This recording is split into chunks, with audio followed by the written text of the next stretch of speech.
오늘 우리에게 주신 하나님 말씀 에베소서 4장 13절에서 15절까지의 말씀, 신약성경 314면에 있습니다. 우리 주신 말씀 다 찾으셨어요? 네, 우리 주신 말씀 우리 화면에도 있으니까 우리 말씀을 함께 한 목소리로 읽도록 하겠습니다.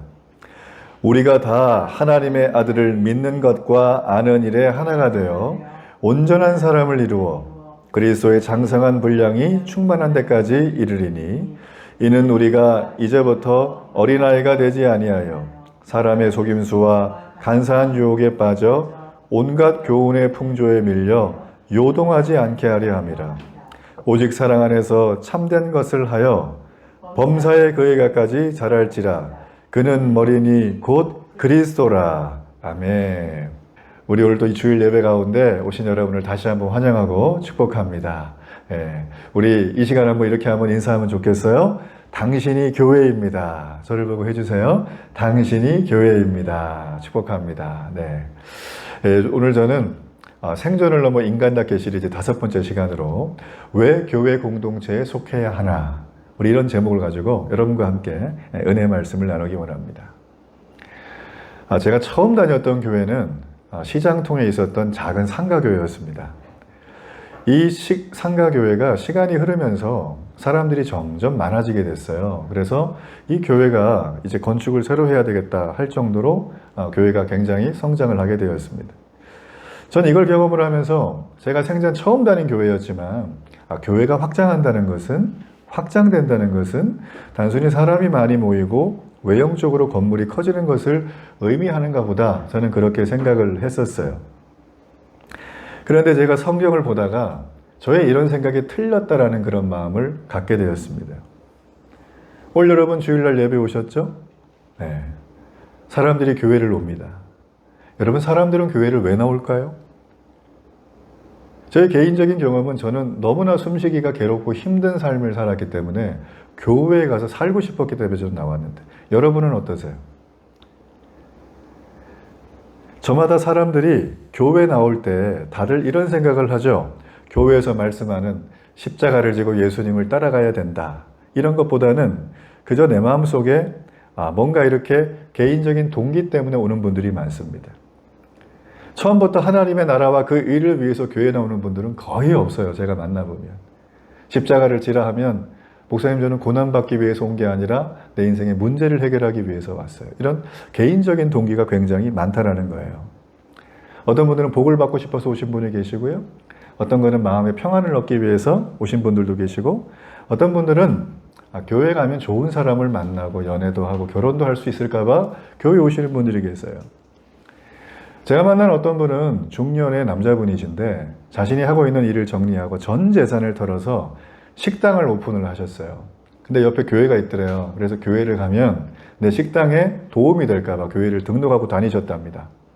근데 이분이 교회를 처음에는 그런 동기로 가셨지만 신기한 일이 벌어졌어요. 교회를 다니면서 이분이 은혜를 받은 거예요. 하나님을 만나고 새로워진 거예요.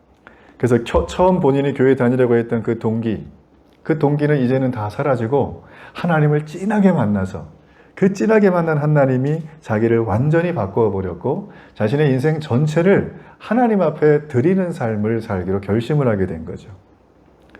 여러분, 신앙이라는 게 그래요.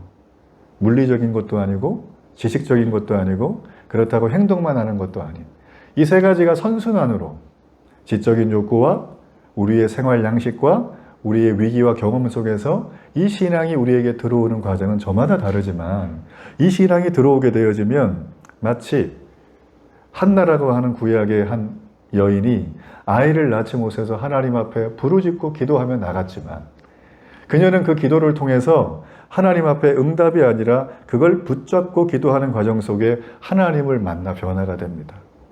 그리고 구약의 처음으로 그 귀한 불임이라고 불릴 정도의 그런 몸에서 아이가 태어난 그 아이를 자기가 서원한 대로 하나님의 제단에 사무엘을 바치는 거죠.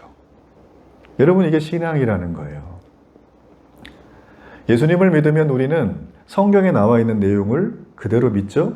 이걸 정리한 게 교리라고 하는데, 이 한나가 경험했던 교리, 이 식당을 운영했던 그분이 만났던 교리는 오늘 이 대목에서 이런 표현이 돼요. 이분은 회심했다. 이분은 거듭났네. 이분은 중생했다. 예수님도 이 얘기를 굉장히 많이 강조를 하셨습니다.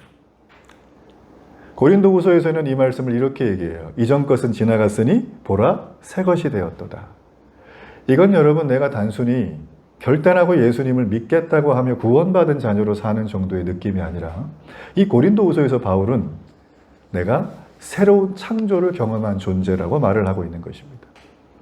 우리의 구원은 천지개벽할 새로운 창조라는 거예요. 나는 그게 덜 느껴지지만 바울은 그렇게 얘기를 한다는 것이죠. 성경은 곳곳에서 이런 얘기를 등장하고 있습니다. 특별히 이 성경에서는 성경에 등장하는 여러 가지 교회 중에 최초의 교회가 사도행전에 기록이 되어져 있습니다. 그 교회 이름은 예루살렘 교회였어요.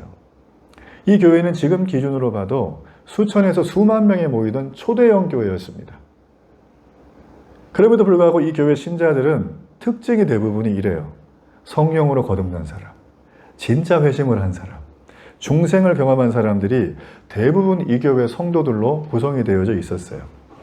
우리가 저번에 살폈었죠. 참포도나무 비유. 예수님은 참포도나무다. 요한복음 15장에 나왔던 바로 그것을 지금 이 사람들은 경험을 하고 있다는 겁니다. 요한복음 15장에 예수님은 줄기라고 했어요. 그렇죠? 포도나무. 영원히 목마르지 않은 포도나무. 포도나무가 여러분 연글게 되면 어떤 포도나무는 최대 한 가지당 35kg 정도의 포도를 수확할 수 있다고 합니다. 그리고 포도나무는 한번 열매를 맺기 시작하면 거의 100년 이상 열매를 맺는 나무예요. 척박하고 황량한 이스라엘이라고 하는 광야 기후 속에서 포도나무라고 하는 존재는 이스라엘 백성들한테 블레싱, 축복을 주는 나무예요. 생명을 주는 나무입니다. 만일에 포도나무 농사가 망했다? 그해 이스라엘 백성들은 전부 다 영적 침체에 빠져요. 하나님의 재앙이 왔나 보다. 이렇게 생각을 했죠. 그래서 예수님의 줄기에 접붙여져 있는 우리인 가지는 참된 성도라고 성경은 말을 하고 있고, 저는 그래서 이 말씀을 보다가 이 참된 성도들이 예수님의 줄기에 붙어서 점점 많아지는 것이 교회의 부흥이구나. 이게 교회가 성장하고 확장한 것이구나. 저는 그렇게 생각을 했어요. 아무리 교회가 외형적으로 커지고 건물이 좋아지고 시스템이 좋다 그래도 그 교회 안에 참된 중생과 회심이 없는 그런 성장만을 이루어 왔다면 이거는 진짜 교회가 성장한 게 아니라는 거예요. 그렇기 때문에 교회는 반드시 성장하는데 그 성장과 함께하는 성장이 바로 우리 성도의 성장이라는 거예요. 교회는 내가 성장한 만큼 성장합니다. 우리 옆분에게 말해보세요. 당신이 교회입니다. 당신이 교회예요. 교회는 건물도 아니고 조직도 아니고 시스템도 아닙니다. 저희 주보에 늘 나와 있죠? 그래서 이 교회로 살아가는 것을 저는 매우 강조하는 목사예요. 그리고 제가 그렇게 살려고 영적 전쟁을 날마다 치르고 있습니다. 교회가 확장과 함께 교회가 반드시 성숙해져야 된다고 하는 이 말 속에는 한마디로 말하면 신자의 전체의 인생이 다 담겨져 있는 것입니다. 주 예수를 믿으라 그러면 너와 내 집이 구원을 받는다. 이것은 하나님이 우리 인생을 통해서 이루고자 하는 구원의 한 대목을 말하는 거예요. 어느 지점, 하나님이 개입한 곳, 그 하나님이 개입했던 게 내가 10살일 때도 있고 20살일 때도 있고 중년일 때도 있고 모태신앙일 때도 있는 거죠. 그렇게 하나님이 내 인생에 개입을 하면 이제 하나님은 마치 아코디언처럼 쫙 내 인생을 펼쳐서 이미 다 봐요. 그리고 다 봤어요. 그래서 우리의 이 구원이 내 인생을 걸쳐서 하나님은 이루어 가시는 걸 구원의 현재성이라고 해요. 이미 받은 구원을 이루어 가신 하나님의 모습, 이걸 네 글자로 영적 성장이라고 합니다. 그래서 구원받은 신자들은 반드시 성장을 해야 된다는 거예요. 아이를 임신하게 되면 10달이 되어서 산고를 통해서 아이가 태어나게 됩니다. 산고 끝에 아이를 낳았기 때문에 부모님들이 이제 다 이루었다 하면서 얘를 저기 작은 방에다가 아우 미세먼지도 많고 비도 많이 하고 더우니까 얘를 그냥 혼자 거기다 두고 몇 날 며칠 몇 년을 그냥 두면 애가 그냥 잘 자라나나요? 자라기는커녕 죽는 것입니다. 아이를 낳으면 끝나는 게 아니라 이제부터 그 아이가 건강하게 자랄 수 있도록 부모의 사랑과 부모의 수고와 부모의 희생과 부모의 여러 가지 헌신들이 돌봐주는 걸로 들어가야지만 사실 아이가 자라요. 아이를 낳는 것도 너무나 가치롭고 고귀한 일이지만 아이를 키워내는 것은 훨씬 더 중요한 주제라는 거예요. 이와 동일하게 성도들 역시 예수님께 접붙여진 그 상태로 끝이 나는 게 아닙니다. 우리가 예수님의 가지에, 예수님의 줄기에 생명으로 딱 붙으면 우리가 해야 될 게 있어요. 우리 목. 우리가 해야 될 게 무엇이냐면 바로 내가 그리스도의 몸의 일부가 됐구나. 지체구나. 이런 생각을 하고 거기에 떨어지지 않도록 딱 달라붙는 훈련을 해야 되는 거예요. 예배 시간이 되면 너무 바쁘지만 예배를 기억해서 오는 거예요. 아침에 일어나면 내가 너무나 피곤하고 힘들지만 말씀을 먼저 보는 거예요. 여러분, 그런 과정들이 내가 떨어지지 않도록 훈련하는 것이죠. 그렇게 훈련이 되어지는 가지들은 점점 그 몸의 일부로 영양분을 받습니다. 영양분을 받으면 내가 처음에는 아주 보잘것없는 앙상한 가지였죠. 그러나 아까 말한 것처럼 건강한 참 포도나무가 돼요. 그래서 그 가지에 수많은 열매가 맺히고 그 열매를 먹는 사람들이 점점 살아나는 것을 보게 되어진다는 거죠. 이런 영적 성장을 가리켜서 성경은 예수님을 닮아가는 것이라고 얘기를 하고 있어요. 전 여러분이 예수님을 닮기를 축복합니다. 네, 우리도 닮아가고 저도 닮아가고 우리 교회는 그걸 닮아가야 돼요. 성경은 이러한 영적 성장을 이루어야 되는 이유에 대해서 설명을 해줍니다. 우리 에베소서 4장 14절의 말씀, 우리 세번역 성경이니까 우리 앞에 있는 말씀 보도록 합니다. 함께 이 말씀을 읽습니다. 우리는 이 이상 더 어린아이로 있어서는 안 됩니다.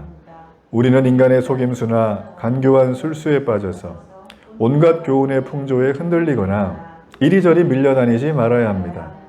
어린아이는 그래요.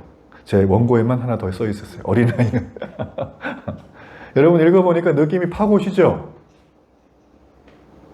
어린아이라고 하는 존재는 너무 이쁘죠. 사랑스럽고. 근데 미숙해요. 분별을 못하죠. 판단력이 흐려요. 그리고 자기 욕심이나 욕망에 집착을 하게 되어지는 게 어린아이라는 겁니다. 그래서 이 어린아이는 필연적으로 환경에 흔들리니까 환경의 지배를 받는 게 이 어린아이의 모습이라는 거예요. 근데 교회 안에 보면 신앙생활 하는 분들 중에 어린아이 같은 신앙생활 하는 분들이 있으세요. 이런 분들은 옳지 않은 줄 대충 느낌은 와요. 근데 이걸 안 하면 내가 세상에서 소외될까 봐 이걸 반드시 또 하는 분들이 계시고, 또 어떤 분들은 무엇이 옳지 않은 것인지 분별조차 안 되다 보니까 세상에서 말하는 풍조에, 세상에서 말하는 메시지에 내가 그냥 전부 휩쓸려 가는 거예요. 때로는 이분들이 주일에 말씀을 듣고 깨닫습니다. 은혜를 받아요. 그런데 이분이 은혜를 받은 걸 모래 위에 성처럼 싹 이렇게 하는데 이 모래가 어디 있나 봤더니 큰 파도가 넘실거리는 바다 옆에 모래사장에서 내 은혜의 성을 쌓고 있는 거예요. 바닷 물결이 쑥 들어오면 어떻게 되죠? 이 모래성은 흔적도 없이 사라지는 거예요. 어린아이와 같은 신앙을 가지신 분들은 바로 이런 신앙을 계속 되풀이합니다. 은혜 받은 것 같은데 성이 사라져 있고, 같은데 사라져 있고, 이렇게 계속 반복하는 거예요. 여러분, 이것이 바로 오늘날 세상의 물결이라고 지금 에베소는 말하고 있는 거고, 우리말로 표현하면 현대의 문화적 사상이다라는 것입니다. 여러분, 세상은 우리에게 늘 메시지를 줘요. 당신이 잘 사는 법, 이걸 들어봐라. 네가 행복하는 법, 이걸 하면 된다. 우리에게 늘 그런 메시지를 준다는 것입니다.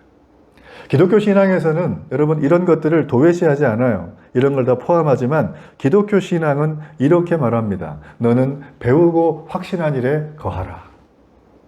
아주 심플해요. 배우고 확신한 일에 거하라고 말합니다. 기독교 신앙은 원래 내가 믿은 것, 내가 믿고 배운 것, 그리고 살아보니까 확신한 것들을 그대로 전 인생에 걸쳐서 쫙 펼쳐서 걸어가는 거예요.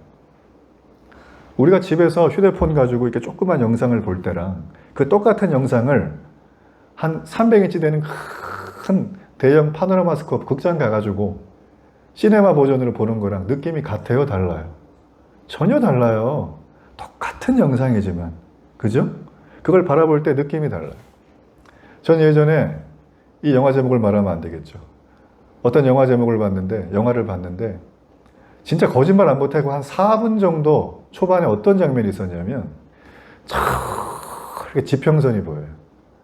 그 지평선이 이렇게 색깔이 약간 브라운이고 하늘도 좀 브라운이라 이렇게 구분이 안 되는데 끝에서 섭씨 40도가 넘는 사막인데 이글이글 거리는 신기루가 눈에 보이는 거예요.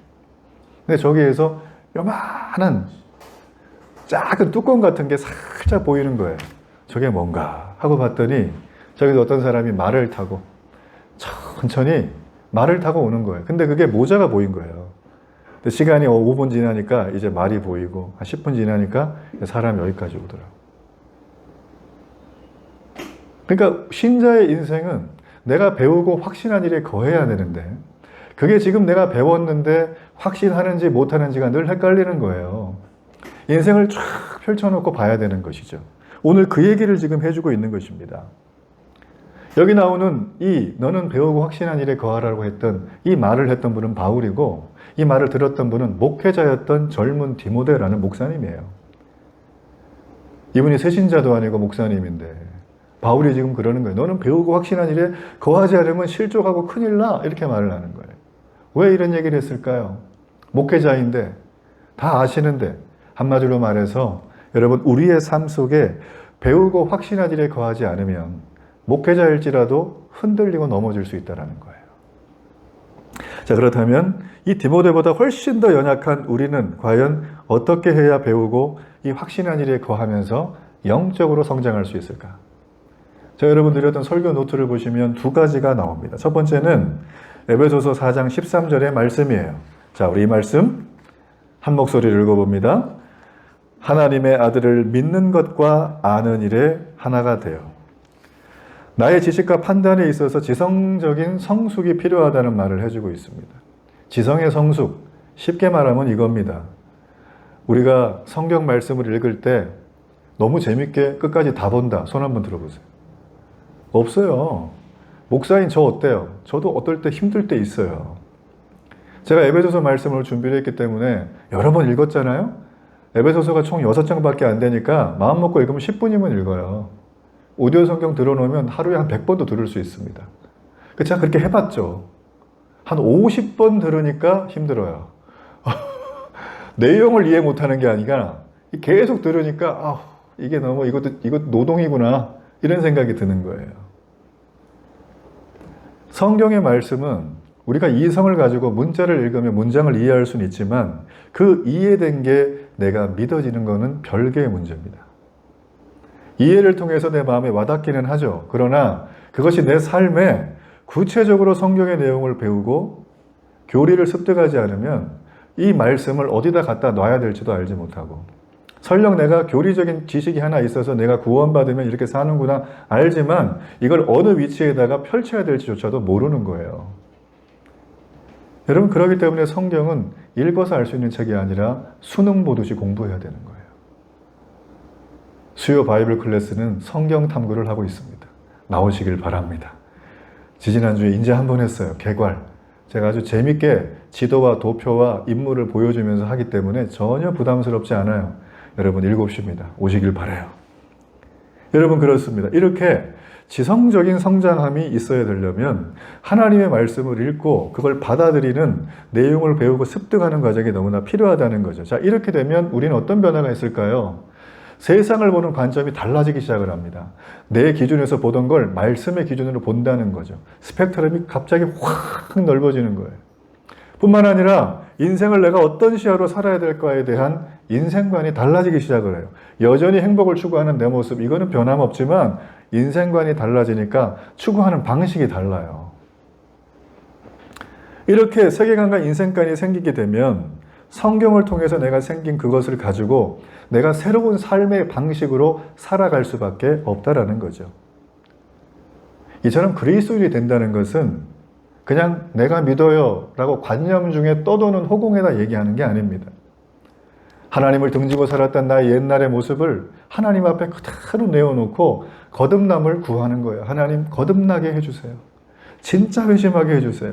하나님을 알게 해주세요. 하나님을 사랑하게 해주세요.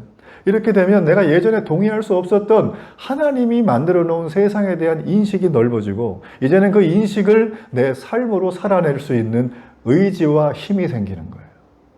그 에너지가 생기는 거예요. 전 여러분이 그런 은혜가 있기를 간절히 바랍니다. 여러분 교회에는 보통 두 가지의 부류의 사람들이 계세요. 교회를 오시면 목사님들이 늘 설교를 할 때 하나님을 알아야 된다 그러니까 하나님 알려고 노력들은 하십니다. 근데 가만히 보면 그래요. 하나님을 아는 지식이라는 측면에서 우리가 한번 생각을 해볼 때 어떤 분들은 하나님을 아는 지식을 자기 믿음의 연수에 상관없이 그 믿음에 대해서 굉장히 영적인 배고픔이 있어요. 그래서 하나님을 알려고 해요. 하나님을 알려고 하면 할수록 제가 이렇게 보면 이분들은 굉장히 하나님하고 친하게 지내면서 친밀한 교제를 하더라고요. 그럼 어떻게 되느냐? 삶의 여러 가지 시련과 고통이 와도 넉넉히 이겨내요. 시련이 사라지는 게 아니에요. 성경은 시련과 고통을 제한다고 말하지 않습니다.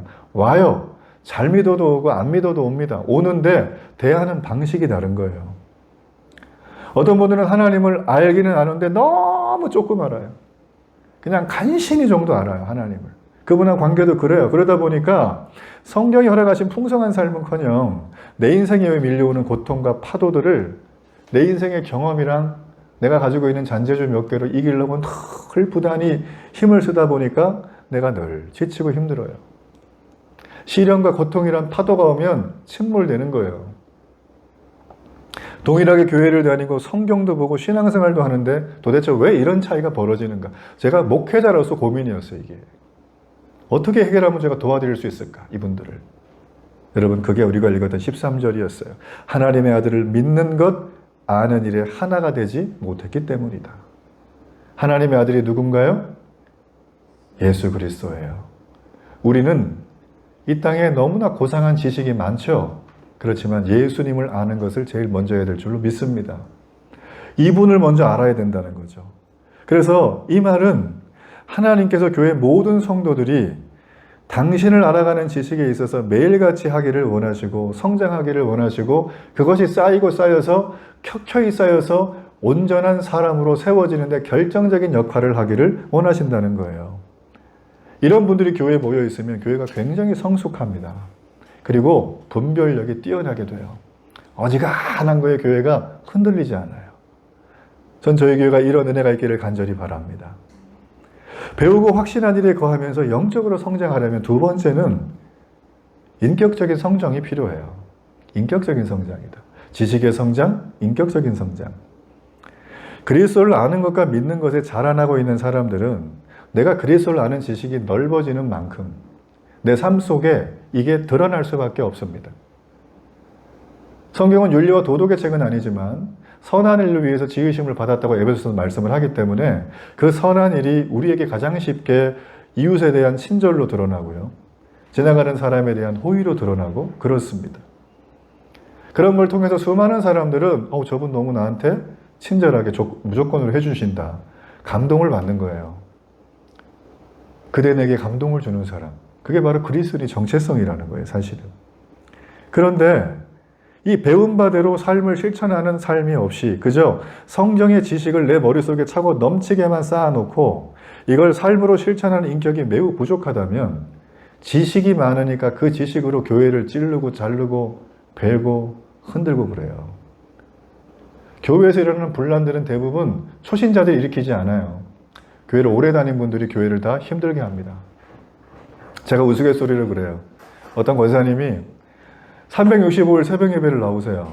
너무 훌륭하죠? 명절에도 나오고 생일에도 나오고 포구과도 나오고 폭설이와도 나오고 제가 한번 경험이 있는데 눈이 진짜 많이 왔어요. 근데 교회를 새벽 4시 반까지 가야 되는데 못 갔어요. 차가 너무 미끄러워가지고 한 5시 반인가 도착을 했는데 아무도 안 계시겠지 하고 들어갔더니 권사님 혼자 추운 데서 영하 20도인데 혼자 기도하고 계시는 거예요. 입김이 퍽퍽 나면서 얼마나 멋집니까? 근데 정말 죄송한 얘기인데 교회 힘들게 하는 거는 그 권사님 1등이에요. 밥이 짜다, 시계를 내가 저기다 갖다 뒀는데 누가 옮겼다, 왜 주보 색깔은 이 모양이냐. 본질입니까 이거? 예수님 믿고 살아가는데 본질이에요? 정말 죄송한 얘기지만 그 권사님께 이게 비본질인데 이분은 1년 365일 창의적인 비본질의 건의를 날마다 해요. 저희가 목회 에너지를 그분한테 쏟느라고 애를 먹어요. 애를 먹어. 아니 교회가 좀 지저분하면 어때요? 그죠? 교회가 밥맛이 좀 없으면 어떻습니까? 교회가 성경을 읽다가 주보를 잘못 인쇄하면 어때요? 그거 뭐 죽고 사는 문제입니까 그게? 실수를 인정하고 바로잡으면 되는 거예요. 맞죠? 근데 그분은 본질에 있어서는 전혀 또 힘을 못 써요. 왜냐하면 성경도 안 읽으시고 새벽 예배만 오시니까.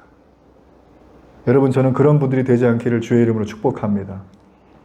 내가 지식이 많아진다는 건 영적인 거룩한 부담을 축적하는 거예요. 내 삶으로 살아가야 된다는 거죠. 여러분, 그렇기 때문에 이 두 가지를 종합해서 말하면 성도의 영적인 성장은 한마디로 예수 그리스도를 닮아가는 모습이에요. 우리의 평생의 삶은 그분을 닮아가야 될 줄로 믿습니다. 그분을 닮아야 돼요. 그래서 우리가 그분을 닮아가면 닮아갈수록 성도로서 신자로서 내가 세상을 향하여서 가장 친절과 섬김을 베푸는 최고의 모습은 바로 내가 예수님을 닮은 인격으로 세상에 나가 살아가는 것이죠. 이 세상이 얼마나 깨지고 아픕니까? 사건, 사고가 끊이질 않죠? 신문을 볼 때마다 요즘에 너무 마음이 아픈 게 너무 많아요. 이렇게 사람의 목숨이 쉽게 사라지나, 거기에 대해서 애도하거나 아파하는 사람이 하나 없나 하는 그런 마음이 너무나 들어요. 내가 그리스도를 닮아가는 참된 그리스도인이라면 이 아픈 세상 속에서 세상을 회복할 유일한 메시지가 옆에 있는 게 아니라 바로 나라는 거예요. 교회인 나를 구원하시고 육체를 이 땅에 살려놓으신 이유가 바로 나 때문이라는 거예요. 내가 세상을 건질 유일한 희망의 메시지라는 것입니다. 전 여러분이 그런 은혜가 있기를 간절히 바랍니다. 여러분의 삶이 세상에서는 절대 볼 수 없는 삶이 되셔야 돼요. 여러분이 걸어가는 곳마다 죽어있는 풀들이 일어나야 돼요. 여러분이 걸어가는 곳마다 어둠이 물러가야 돼요. 저는 그걸 위해서 매일 기도합니다. 전 데일리 교회와 여러분이 그렇게 되기를 간절히 바랍니다. 네. 디모데처럼 배우고 확신한 일에 거하려면 이런 지성적인 성숙과 인격적인 성숙이 필요하다는 것을 우리가 방금 나누었는데, 그렇다면 이 두 가지를 포함한 참된 영적 성장의 길은 과연 무엇이겠는가? 에베소서 4장 15절의 말씀입니다. 우리 이 말씀 함께 읽어보겠습니다. 오직 사랑 안에서 참된 것을 하여 범사에 그에게까지 자랄지라. 참된 생활을 하라는 거예요. 여기 보면 참된 것을 하여는 헬라어로 알레데이아라고 하는 진리를 말합니다. 우리가 테오리 그러죠? 어떤 학문에 대해서 말할 때 이게 바로 진리라고 하는데 여기서 나온 거예요. 학문의 출처는 진리를 탐구하는 것이다. 정리하자면 참된 생활을 하려면 진리의 생활을 반드시 충족시켜야 한다는 거예요.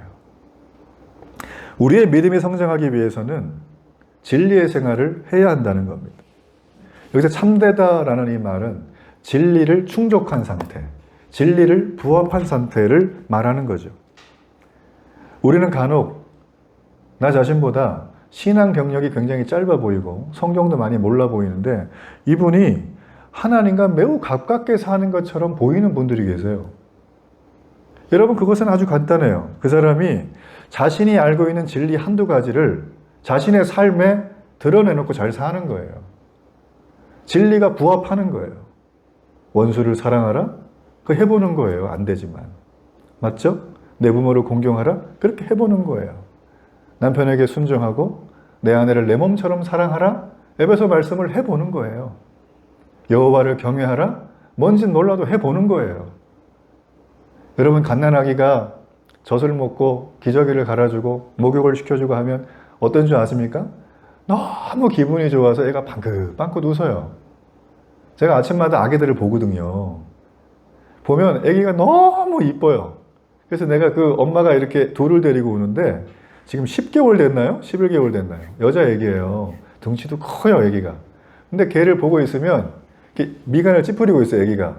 근데 저를 보면 제가 이현아 하면서 이쁘다 그러면서 이렇게 이쁘다고 해주면 제가 마스크도 쓰고 있거든요. 근데 나를 보면 애가 표정이 달라져요. 매일 보니까. 그 제가 차에 태우고 이렇게 데리고 와요.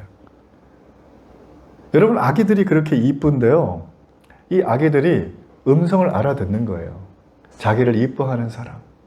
우리도 마찬가지입니다. 우리가 하나님의 말씀을 들으면 하나님이 나를 이뻐한다? 때론 하나님이 이 말씀으로 나를 훈육할 때가 있죠. 혼낼 때가 있습니다. 이거는 형벌이 아니고 징계예요. 사랑하니까 돌아오라고. 이런 징계를 할 때 내 마음에 그렇구나. 아버지 마음이 그러네. 내가 해야겠구나. 이런 마음을 먹는 거예요. 왜냐하면 이 아버지는 나를 사랑하니까. 이 엄마는 나를 절대 버리지 않으니까. 이 여기 있는 이 사람은, 이분은, 이 하나님은 나를 태초부터 붙들어 오신 분이시니까. 그분에 대한 온전한 신뢰가 생기는 것이죠. 그래서 진리에 부합된 생활을 하는 것이 우리에게 굉장히 중요하다는 것입니다. 우리는 진리를 배워야 되죠. 그리고 이 진리가 우리의 영혼과 마음에 굳어있는 심령에 박혀야 되는 거예요. 그래서 그 진리가 내가 늘 그 삶 속에 영향을 받을 수 있도록 나를 이끌어가야 된다는 것입니다.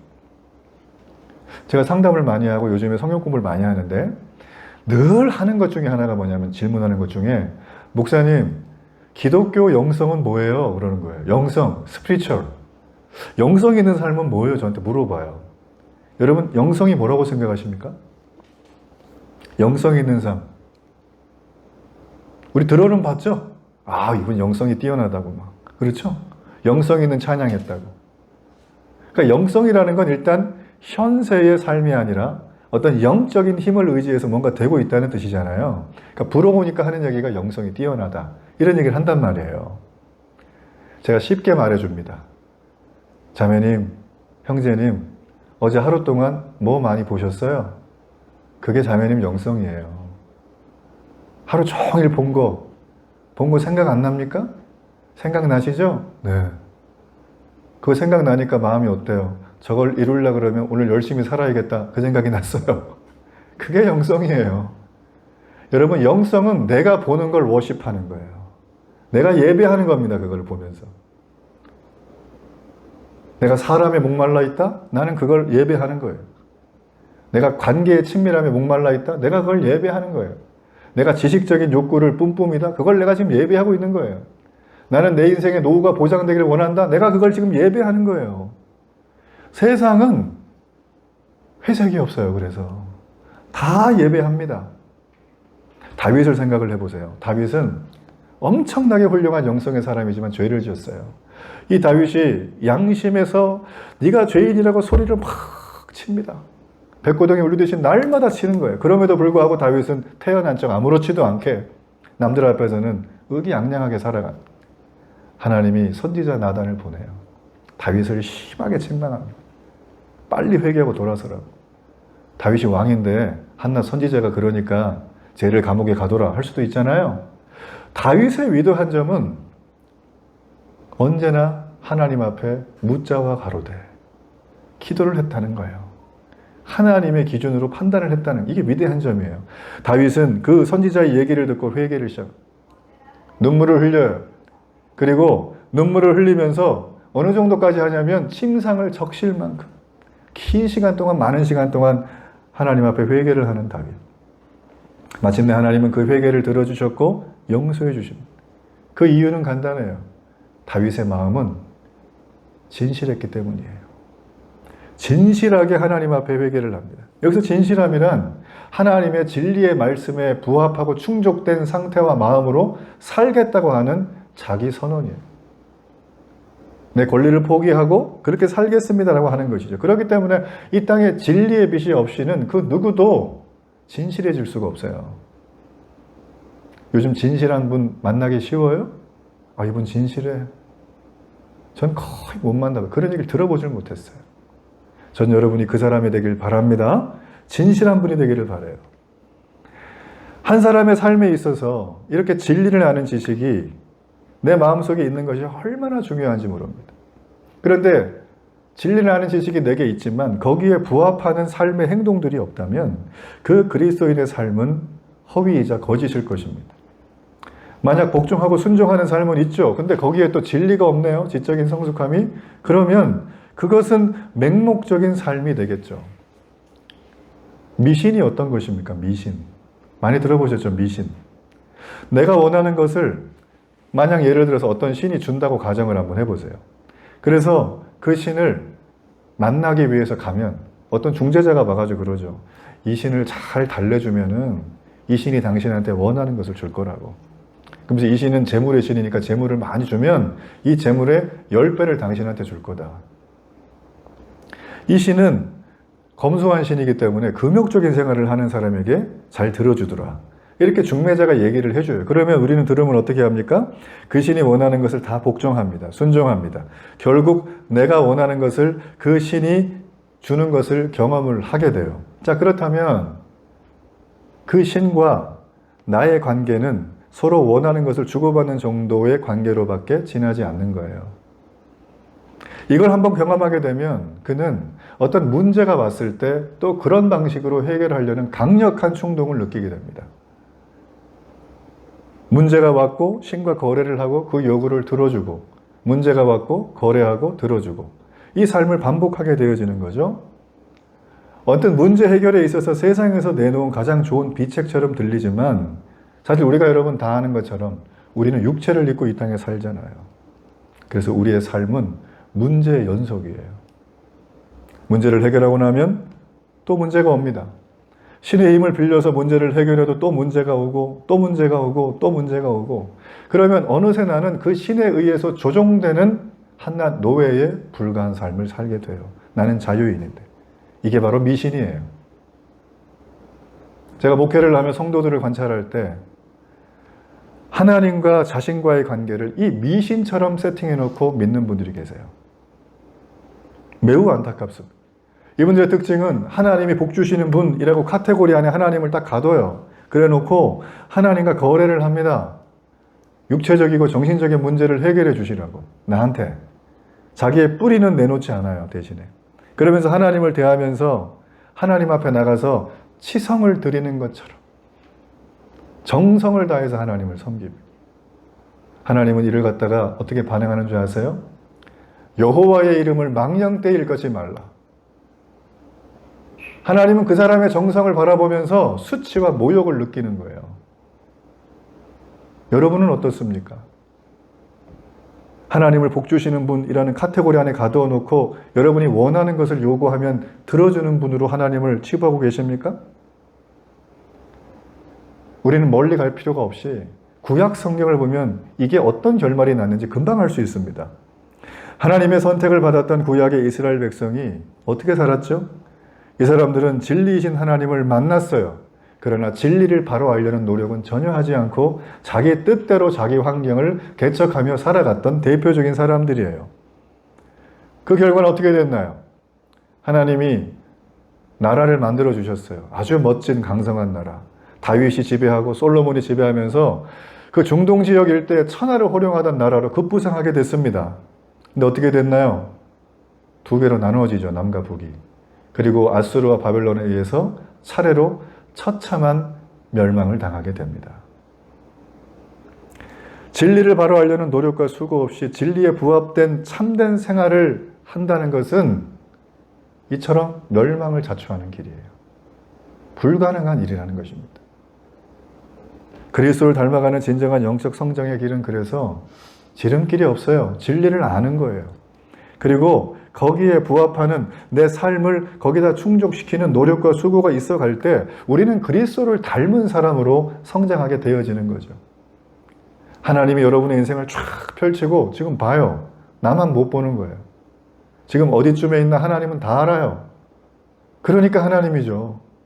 그 하나님은 우리 인생에 계획이 있어요.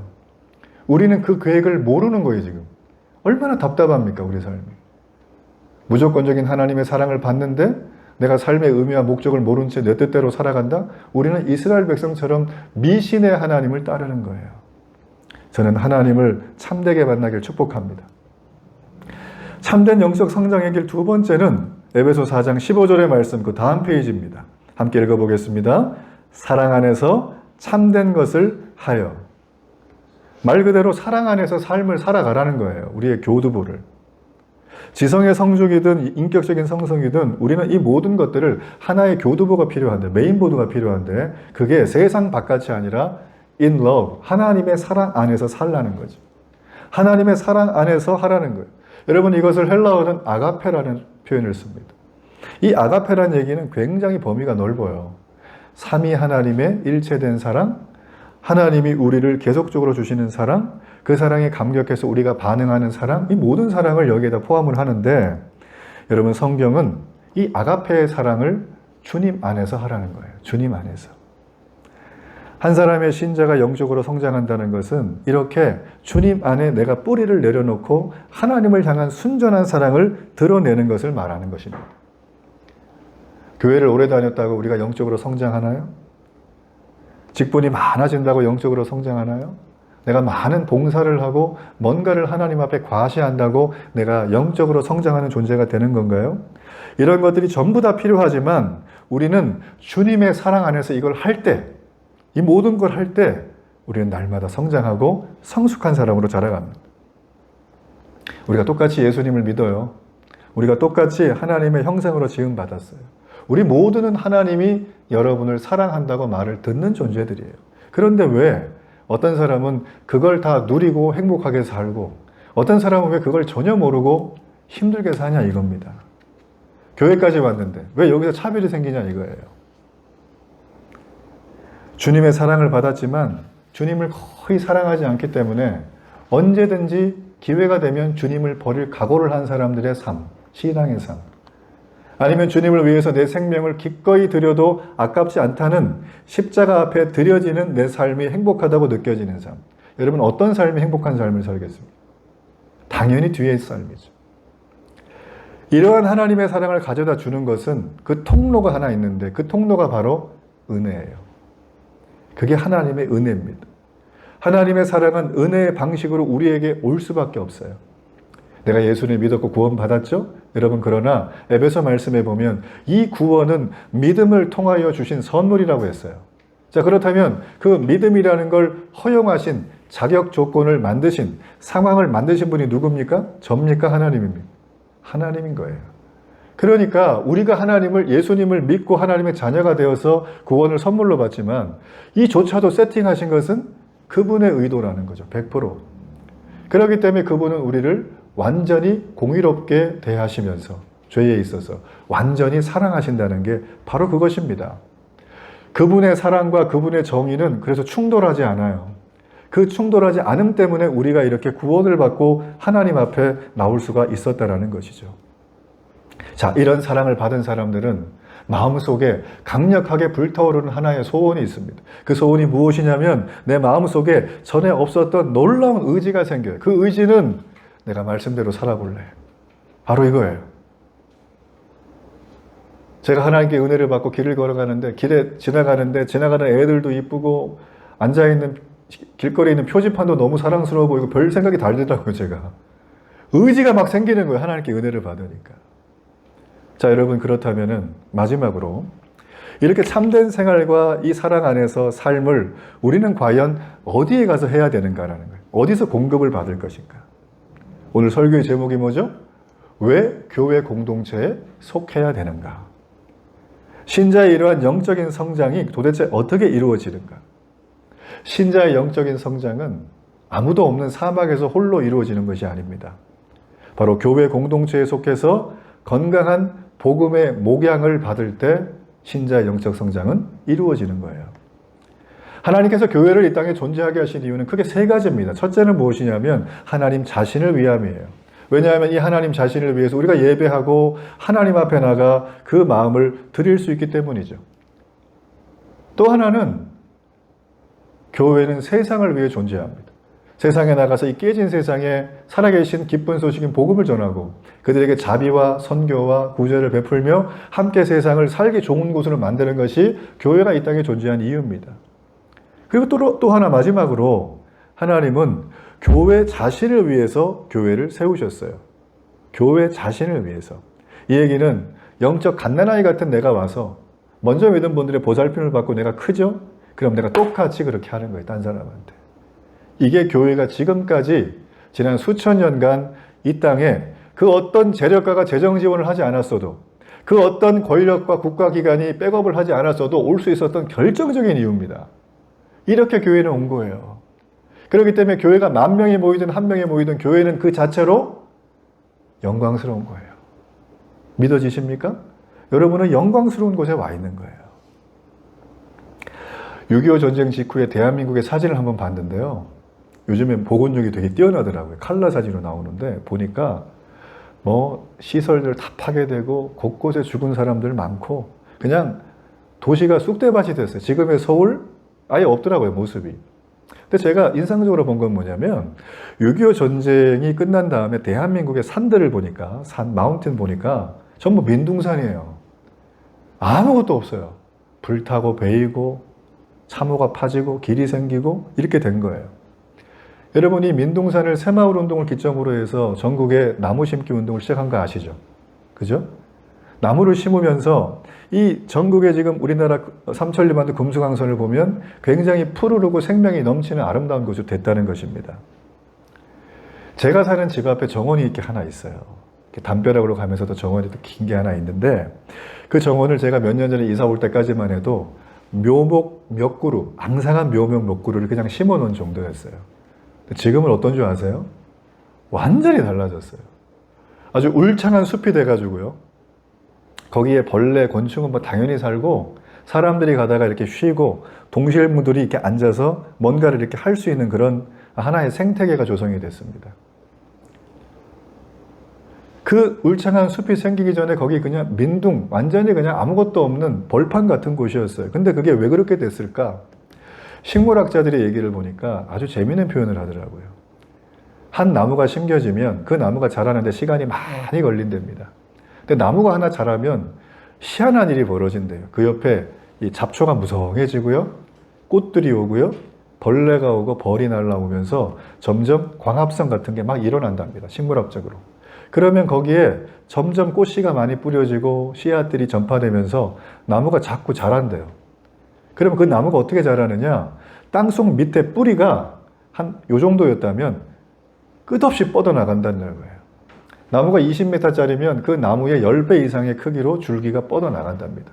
그래서 줄기가 뻗어나가고 옆에 있는 줄기랑 부닥치고 이걸 꼬이고 붙들고 하면서 그 흙 속에 있는 자양분들을 이 나무가 전부 흡수를 하고 다시 그 나무를 통해서 주변에 여러 식물들에게 쫙 주는 거예요. 그렇게 하나의 숲이 이루어지게 되면 요번에 바람 많이 불었죠. 비 올 때. 비도 많이 오고. 제가 얼마나 뭐 나무에 손상이나 좀 봤는데 우리 동네에 있으니까 거의 손상이 없어요. 희한하게. 전 그게 나무들이 그 민둥산 같은 그곳에서 숲을 이루어서 자기들끼리 서로 연결되고 집을 지어가고 튼튼히 만들고 그 영양분을 주변에 벌레와 곤충들, 식물에게 쫙 나눠줬던 저는 그 원인이라고 생각을 합니다. 여러분, 이와 동일하게 영적으로 갓 태어난 신자는 바로 우리들이잖아요. 근데 이 신자들은 전적으로 교회의 복음에 근거한 건강한 목양을 받아야지만 생명을 유지하고 성장을 할 수 있게 되어져 있어요. 이 방법 외에는 없어요. 혼자 큰다? 성경이 지지하는 내용이 아니에요. 무교회주의? 이거는 비기독교적인 내용입니다. 예수님의 사랑을 먹고 충만하게 자라서 그 사람이 온전하게 닮아가면 이제 그 닮아간 사람이 다시 교회에 와서 동일한 수고를 한다는 거예요. 진리가 그에게 있기 때문에 진리를 모르는 무지한 사람들이 그분에게 와서 진리의 빛을 줘요. 뿐만 아니라 삶이 가난하고 너무나 힘든 분들이 그분에게 와서 그의 가진 것을 나누어 먹으며 살아갑니다. 이 초대교회 모습 아니겠습니까? 그죠? 사도행전 2장에. 뿐만 아니라 재능이 없는 사람들은 이 재능이 있는 분한테 와서 도움을 받고 나의 재능을 발견해요. 그리고 이 재능을 가지고 또 다른 사람으로 섬겨 나가는 것. 여러분, 이런 일련의 과정을 통해서 그리스도의 몸인 교회가 건강하고 풍성해지게 되어지는 것이죠. 이 모든 일들은 딱 하나에서 출발합니다. 그 사람이 지식으로 성장했고 그 진리의 지식을 가지고 내 삶에 충족한 부합된 삶을 살아갔기 때문이에요. 즉 참된 신자를 통해서만 이것이 가능하다라는 것입니다. 그래서 하나님은 간 예수를 믿고 이제 막 태어난 영적 아기 같은 우리들을 그냥 세상에 던져놓지 않고 전 세계의 교회를 세우셨잖아요. 그리고 교회의 품으로 부르신 거예요. 그렇기 때문에 교회를 통한 구원, 교회 지체됨이 없는 구원은 성경이 절대 지지하는 바가 아닙니다. 내가 믿고 예수 믿고 구원받는다? 그런 거 없어요. 아예 없습니다, 이거는. 성경은 교회에 지체되지 않은 자에게는 구원의 서광이 비치지 않는다고 단호하게 말을 해요. 여러분, 그렇기 때문에 말씀의 결론입니다. 이렇게 교회 안에서 성장한 사람들은 결국 교회를 섬기는 사람으로 자라나게 되는데, 이 사람이 어디를 가든 누구와 살든 이 사람은 하나님이 창조하신 이 창조의 목적대로 교회를 세우듯이 자신의 삶을 살아가게 돼요. 그러면 어떻게 될까요? 이 사람이 위로 하나님과 날마다 평화하니까 옆에 사람들과 잘 지냅니다. 세상에 나가서 일을 할 때도 세상을 경영할 때 세상을 착취하는 게 아니라 세상을 이롭게 하는 거죠. 그 세상의 피조물들이 더 이상 어그러지지 않고 잘 되어질 수 있도록 해주는 것입니다. 그리고 우리가 느끼는 세상 인생 최대의 절망인 죽음을 이미 이긴 존재라는 확신이 있기 때문에, 부활의 능력을 경험한 사람이기 때문에 이 세상을 향한, 자기를 향한 하나님의 구원의 계획, 이것을 가슴 저미는 십자가 사랑으로 살아내는 거예요. 그 사람이 살아있기 때문에 세상 어느 구석이든지 간에 이 사람의 살아있음으로 세상이 빛나는 것, 여러분, 이게 멋진 모습 아닙니까? 이런 삶을 살아야 되지 않을까요? 이게 정말 행복한 삶을 살아가는 삶의 모습이 아닐까요? 전 여러분이 이런 예수님을 닮아가는 일에 여러분의 마음을 드리기를 축복합니다. 마음을 다하고 뜻을 다하고 생명을 다하고 성품을 다해서 이 일을 한번 해보세요. 그럼 여러분에게 풍성한 은혜가 있을 것입니다.